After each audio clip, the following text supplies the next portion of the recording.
On revient avec une autre Valérie, Valérie Dramart, qui est notre vétérinaire comportementaliste conseil. On parlait tout à l'heure du retour de vacances avec les problèmes que ça peut poser à vos animaux familiers, notamment les chats. On va voir comment ça se passe avec les chiens. Vous nous disiez avant avant les vacances, Valérie Dramart, que le chien, finalement, vaut mieux l'emmener avec soi ou le laisser garder. C'est quoi le mieux finalement? En fait, ça dépend parce que les endroits de vacances où on peut emmener son chien, ne sont pas si courants que ça. Non, c'est voilà. de plus en plus difficile. Donc du coup, c'est une certaine contrainte et puis parfois c'est pas possible. Donc effectivement, si on peut le laisser à garder chez une personne et avec d'autres chiens, c'est un peu des colonies de vacances, c'est parfait. Parfois, on n'a que la solution de la pension, mais c'est un petit peu plus, sans doute un peu plus stressant parce qu'il y a moins d'espace, il y a moins de socialisation. Ça dépend des endroits.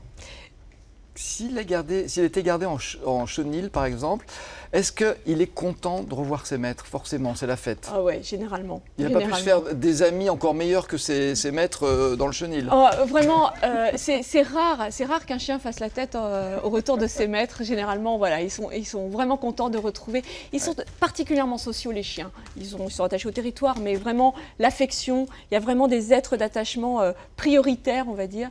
Et voilà, et les maîtres, c'est un peu... Parce que souvent, quand on a un chien à la maison, on va travailler, on le laisse seul. Ouais. Et là, dans un chenil, il est sans arrêt avec du monde, donc ça peut le perturber. Tout à fait. Alors, il y a à la fois dans le chenil... Pardon. Ça y est, il s'amuse. Il a trouvé un partenaire de jeu.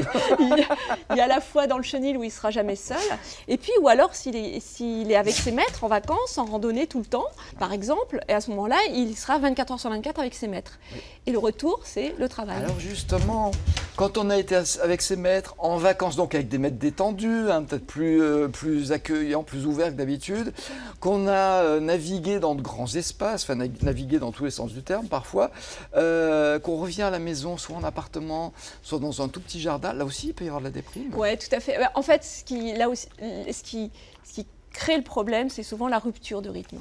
C'est-à-dire que si on a été tout le temps, c'est un petit peu comme nous, hein, le blues du dimanche soir ou le blues de la fin des vacances et le lundi, voilà. C'est-à-dire qu'on était détendu, on n'avait pas de pression et d'un seul coup, retour au stress de la ville, des bouchons par exemple, etc. Pour le chien, en fait, le stress, ça va être peut-être la rupture de rythme, c'est-à-dire que l'absence d'un seul coup, alors qu'il a été très souvent en présence d'autres animaux, de ses maîtres, etc. Là, il va se retrouver seul, s'il est seul, évidemment, dans la maison ou dans l'appartement. Et à ce moment-là, il y a vraiment beaucoup moins d'activité en journée. Il m'adore ce chien. Ah Neno, tu m'adores. Oui, tu m'adores. Puis maman me parle, donc tu es un peu jaloux, c'est ça l'idée? Allez, viens. Voilà, il est adorable.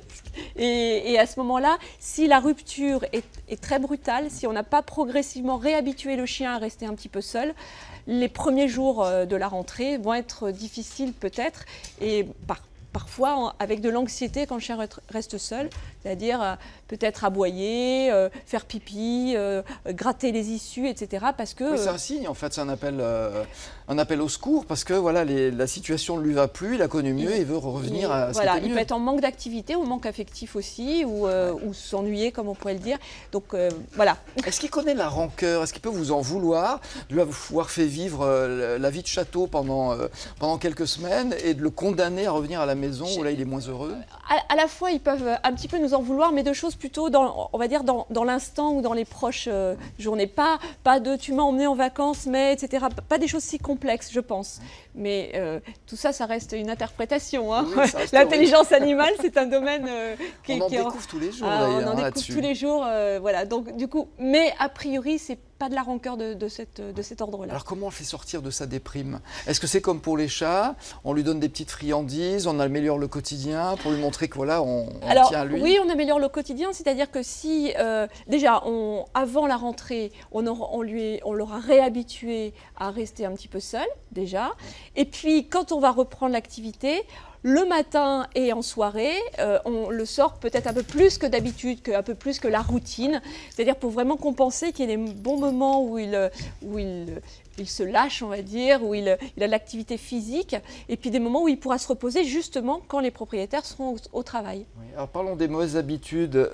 Il a pu prendre du poids pendant les vacances, parce qu'on a été peut-être un peu plus généreux, ou il a flémasser un peu plus. Il a pu aussi attraper des petits parasites, ça peut arriver ça? Alors, oui, c'est une attention particulière au retour? Ça peut arriver. De toute façon, à chaque fois qu'il y a des changements, c'est un petit peu comme nous, ça crée un stress et on peut être plus vulnérable aux maladies, aux parasites. Donc effectivement, selon l'endroit où il aurait pu aller, par exemple si c'est avec d'autres chiens ou à l'extérieur ou dans d'autres régions, il est possible qu'il ait ramené des parasites. Dans ce cas-là, on est particulièrement attentif. Voilà, et on va voir son vétérinaire qui va vraiment conseiller par rapport aux parasites, par rapport à l'animal, par rapport à son poids, quel produit est le plus adapté pour faire le ménage en fait. En quelque sorte, c'est ça.